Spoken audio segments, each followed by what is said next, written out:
The Juggernaut actually gets stripped of his clothes. My helmet! My powers! The train stopped by Nova and Power Man just happens to have the Juggernaut on board. When he sees Spider-Man, he jumps straight off the train, ready to fight Spider-Man to the death. When Spider-Man sees the Juggernaut appear, he can hardly believe it. They've run into each other 3 times in just 2 days. Power Man jumps down from the tracks and charges straight toward the Juggernaut, only to be knocked flying just as expected. The Juggernaut prepares to ram Spider-Man again. Brick is brought over by Nova. The Juggernaut slams into Brick. One ends up with a sore foot, the other with a pounding head. Brick grabs the Juggernaut and swallows him whole. After 1 second of digestion, the helmet and superpowers on the Juggernaut disappear, and he's knocked out cold by a single punch from Spider-Man. One problem solved, but another problem immediately begins. After absorbing the Juggernaut, Brick becomes even more out of control. Spider-Man steps in to stop him. When Brick sees the spider emblem, he lets out a terrified scream. Then Brick stomps on Spider-Man with his foot. Nova uses his agility to constantly divert Brick's attention. White Tiger wants to subdue it as quickly as possible, but Spider-Man disagrees. He's just an innocent android. Oh, he's friendly and adorable when you get to know him.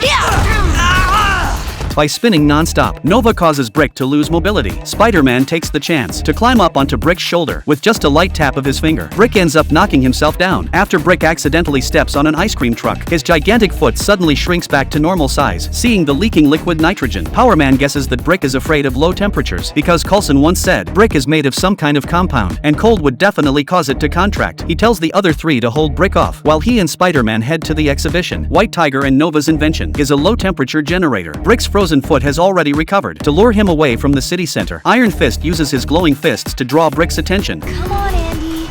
That's a good boy. This is embarrassing. The next second, Brick grabs him in his hand, facing the glowing Nova. Brick doesn't swallow him, but instead treats him like a toy and plays with him. Meanwhile, Power Man and Spider-Man find the low-temperature generator. 109 degrees below zero.